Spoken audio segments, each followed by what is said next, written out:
Let's start this video off with a question. How good do you think Michigan State's defense is going to be in 2022? Do you think it's going to be top 50, top 25, maybe even top 15? Tell me down below, and also tell me what you think its strengths and weaknesses are.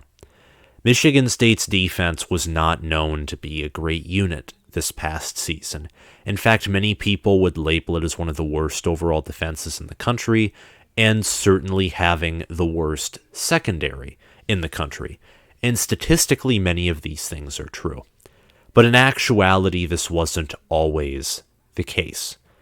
Yes, Michigan State's secondary was atrocious at many different points in the season.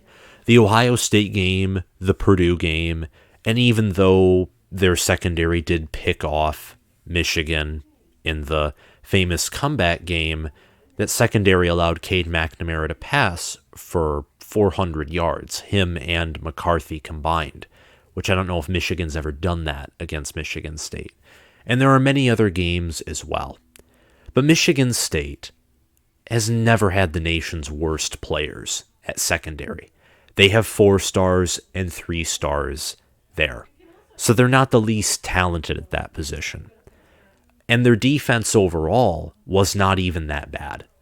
It was 54th in points allowed per game. Yes, that's not something to be proud of.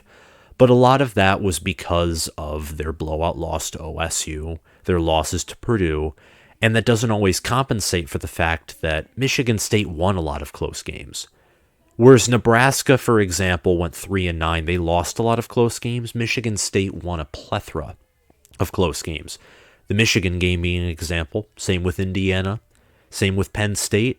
The Maryland game should have been closer than it was if Maryland just played with a little bit more discipline and Dante Demas wasn't injured. And we even mentioned the Pittsburgh game and the Peach Bowl. Michigan State won several close games, and when one side of the ball failed or wasn't doing so well, the other side of the ball kind of picked up some slack. That's just how Michigan State functioned last year. You look at statistics, everything outside of Kenneth Walker's performance is not much to be impressed by, except for the 11-2 record with the 9th rank in the final AP poll. And just that, and the fact that there was really only one statistically impressive part of the team, which was Kenneth Walker, just further speaks to how good of a job that Mel Tucker did in 2021, along with his staff, offensive coordinator Jay Johnson, defensive coordinator Scotty Hazelton. But Kenneth Walker is gone. Same with Connor Hayward, one of Michigan State's core wide receivers, several of their offensive linemen, and all I got to say with that, along with the injuries to a lot of returning offensive linemen, is the offense is more likely than not going to take some kind of a step back. Yes, Peyton Thorne and Jaden Reed exist. And yes, Michigan State is bringing in Jarek Broussard from Colorado. They have Jalen Berger here, along with Jordan Simmons and Elijah Collins. With the offensive line likely staying the same, the running backs are definitely going to take a step back. None of them are going to be better than Walker this year. That's not how it works. You don't get to have someone as amazing as Walker leave, and then he immediately gets replaced by another elite player who just happened to be a 3-star out of high school. That's a rarity. So the defense is going to have to they're going to have to improve.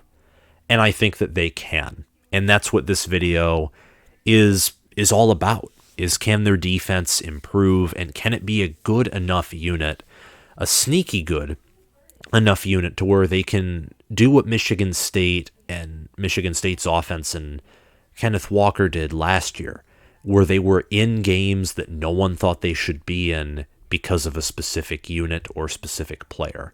And I think whereas last year that was Kenneth Walker, this year it could be the defense, because there's only one core weakness to this unit right now, and that's the secondary, possibly defensive end, but because Chris Bogle has been brought in, because Jeff Pietrowski does have playing time, and because the D tackles are so good, they might be able to compensate for some weaknesses on the edge, and because Brandon Jordan, who's a really good pass rush coach for guys in the NFL, is now Michigan State's pass rush coach, I'm not as much worried about the defensive ends with, again, strong D-tackle play to support them and a very strong linebacker room to support them on blitzes and pass rush altogether. The secondary is the only key weakness. It's a unit that doesn't necessarily lack depth anymore like it did maybe last year, but it's still a unit that's far from proven. It was a unit that allowed C.J. Stroud to pass for more touchdowns than have incomplete passes, for example. But that's it. If the secondary is fixed, or at least is patched up to the point where it's a top 50 unit nationally, this defense will certainly be a top 25 unit, if not a top 15 unit, with how good I think their front seven is, or at least has the potential to be. So I think that Michigan State can have a sneaky good defense in 2022. Will they? I still really don't know. I think Michigan State is one of those teams who I think they're going to be good this next season, but I don't know how good they're going to be. I think that they have a lot of different outcomes. They're volatile in the amount of win-loss record outcomes I think that they can have. So I don't necessarily know if they're going to be a great defensive unit, but I think that they certainly have the potential to be.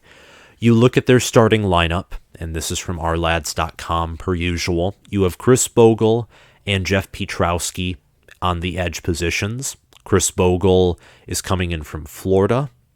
Jeff Pietrowski was at Michigan State this past season. He saw some playing time, got a few sacks and tackles, but these guys haven't started at Michigan State yet. So they're newer. They're newer overall to the starting position. Chris Bogle is newer to the system, period, amen, because he's from Florida.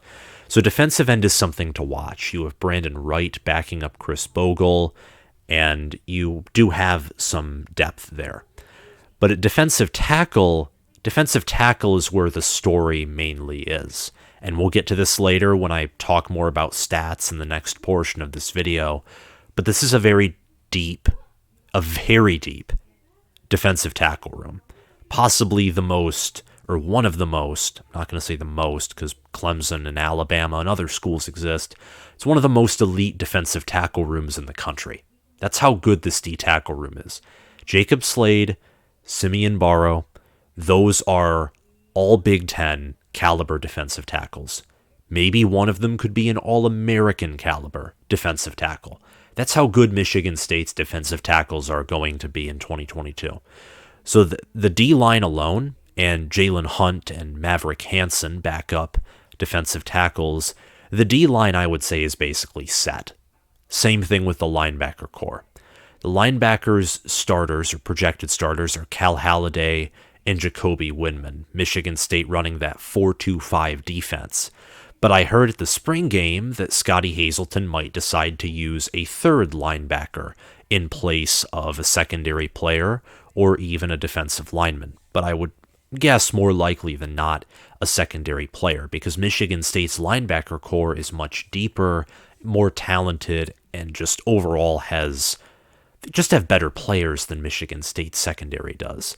The fact that Aaron Brule is projected as a backup on this list behind Cal Haladay and Jacoby Windman, those two are very good players, Haladay and Windman is astonishing. That shows depth, because Aaron Brule is a very good player as well. And again, we'll get to his stats and all. Trust me, we're going to talk about stats because they're important in a few minutes.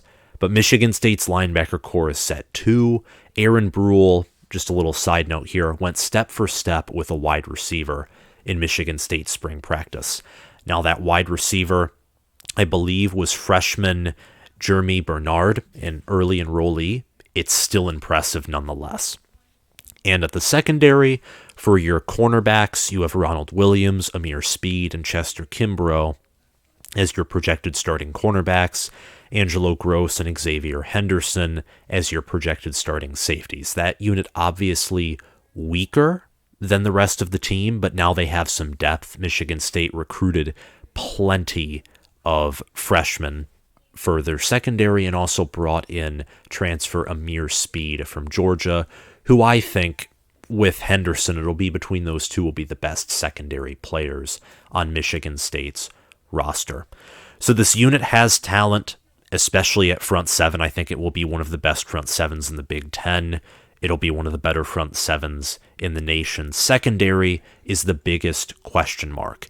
So overall, can this be a top 25 unit? You've probably already answered that because I sort of asked you that in the beginning of the video, but I think it can be a top 25 unit. And I think the front seven specifically is going to be vicious.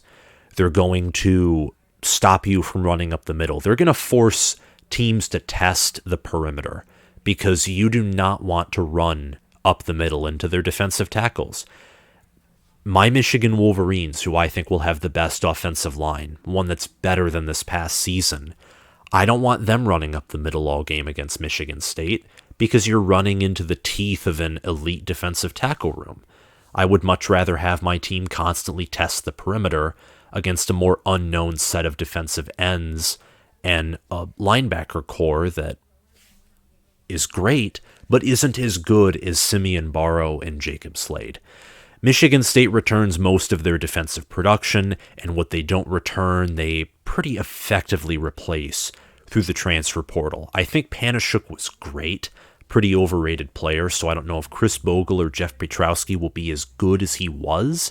I would lean on saying no, but he was still a pretty good player, NFL caliber defensive end, certainly. But they returned the majority of their production. Cal Haladay was a really good player, having 2 pick sixes that effectively won Michigan State 2 games, the Indiana game and the Pittsburgh game. I just wanted to mention that because I think that's pretty cool. But let's get into some of the stats. Defensive tackle play will be nationally elite. I don't think that's up for very much debate. You look at Michigan State and the stats of their defensive tackles, Simeon Barrow and Jacob Slade, also Maverick Hansen as well. Let's check those out. So Maverick Hansen, who is projected as a backup, he had 3.5 sacks this past season, 26 total tackles, 1 pass defended. Simeon Barrow had 3 sacks, a pass defended, a forced fumble, and 34 total tackles. Jacob Slade had 40 total tackles, 2 passes defended, a fumble recovery, and 2.5 sacks. Kyle King had a sack, 4 total tackles, 3 passes defended. He was a backup defensive tackle as well. He isn't even listed on ourlads.com. But Michigan State's defensive tackle room is deep, and the fact that Maverick Hansen, I'm going to talk about him because statistically he did perform pretty well, he's a backup, and you have Simeon Barrow and Jacob Slade. You have a nice defensive tackle rotation there, guys who can get pressure, who can stop the run. Michigan State was one of the better run defenses in the country this past season, only allowing 117.2 rush yards per game and 3.4 yards per carry. And this is including teams like Michigan, Ohio State. Who else did they play? Who had like really good running backs? I mean, you had Miami, who didn't have really good running backs, but you still had talent there. And they played a lot of the Big Ten too, who's going to have good run play and decent offensive line play for the most part. And they only allowed 117.2 rush yards per game, only allowing 3.4 yards per carry, and less than 1 rushing touchdown per game as well. So, again, the secondary was the biggest weakness for Michigan State's defense. That run defense was vicious. Again, only allowing 117 rush yards per game. It was one of the better rush defenses in the Big Ten, mainly spearheaded, of course, by that elite defensive tackle room and the deep linebacker core, which we have to talk about. This couldn't be a video about Michigan State's defense without talking about first the defensive tackles, but then the linebackers as well. At linebacker, Quavarius Crouch has entered the portal, which obviously hurts. It's just going to. He played well this past season. Some people thought that he was going to be more of a depth player and wouldn't see as much time this season, but some also thought he would be good.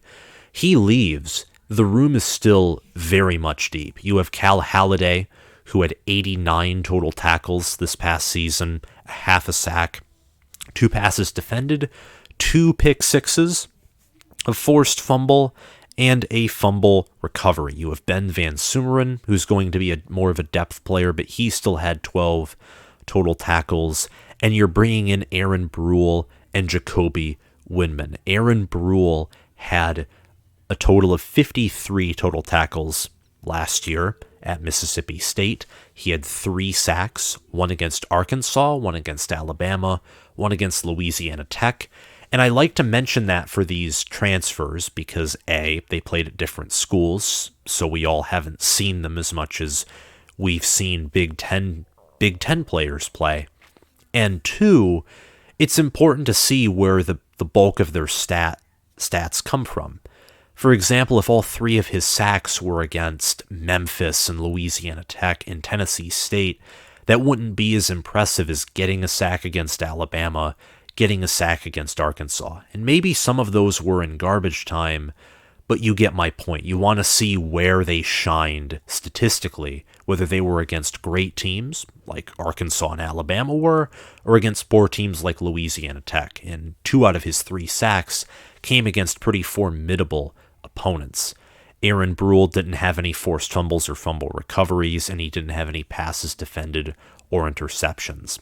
Jacoby Windman had 72 solo tackles and 118 total tackles. He was tied 9th in the country for solo tackles. He also had 6.5 sacks, 3 of them coming against San Diego State, who was the best team, I think, in the Mountain West outside of Utah State.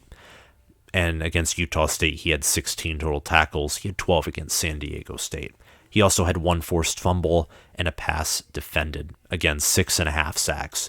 So Jacoby Windman, very impressive player, 6'2", 230 pounds, out of New Orleans, Louisiana, played for UNLV this past season.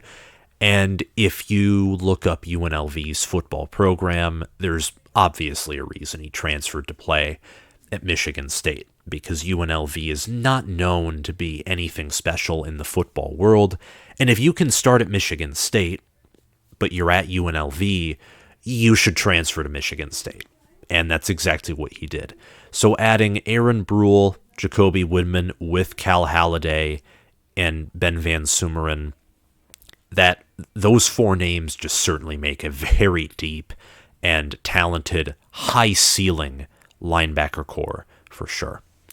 So those, I think, are the main highlights: the returning of the defensive production and the overall, and then defensive tackle and linebacker core depth and high-ceiling play there. Again, watch out for guys like Simeon Barrow, Jacob Slade, Maverick Hansen, Cal Haladay, Jacoby Windman, Aaron Brule. Those 6 guys, and yes, I named 2 of them who are technically backups, but they'll all probably see pretty good playing time. Watch out for their names. They will make big plays. They will make good stops in the run game. They will have critical moments in the pass rush as well. I'm very confident in that. Watch out for them in Michigan State's front 7. It will certainly be the shining spot of the defense, as it was this past season. But now we're getting into 2 questions. And I'm not going to talk about these much, but I just wanted to bring them up. Question number 1 is, what does Brandon Jordan do in year 1? Because I have all the confidence in the world, just seeing how he trains with guys like Rashawn Gary, for example, who is one of the NFL's better pass rushers. Came out of Michigan even. Yet Brandon Jordan, who coaches at Michigan State, trains with them. And he has NFL players train with him in East Lansing, which is a total recruiting pitch. But what does he do with the players in year 1? What does he do with talent that out of high school wasn't talked about as being NFL talent, like Jeff Pietrowski, for example, or Simeon Barrow, Jacob Slade, Chris Bogle? What does he do with that talent in 1 year? and the front seven too, because he's the pass rush specialist.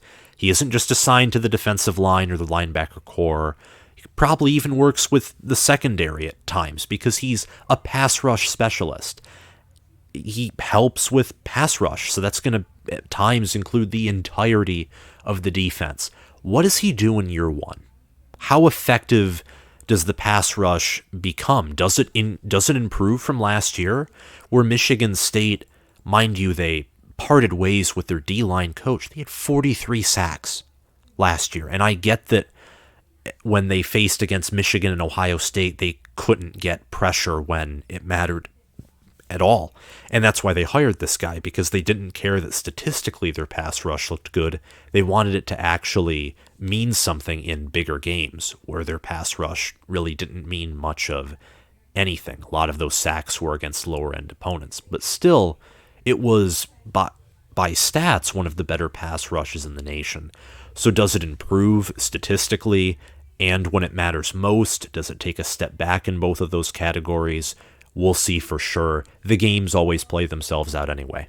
And two, can the secondary take a step forward? And by take a step forward, I don't mean make baby step improvement, because that's obvious. You cannot have a secondary as statistically bad as they did last year.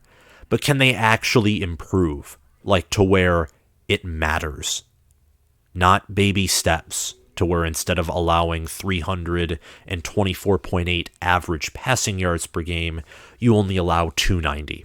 At least we're under 300, but in all seriousness, does it improve to the point where the secondary can actually be locked down, where, it's not like no-fly zone for the whole game, but where they can make critical pass breakups more often than not, where they can prevent quarterbacks from throwing for over 400 or 350 yards, where they don't get burned by elite wide receivers? Can they take a step forward? Harlan Barnett, who I thought was mainly responsible for the secondary debacle last year as Michigan State did have talent at that position, yet they were one of the worst in the country, he has his job.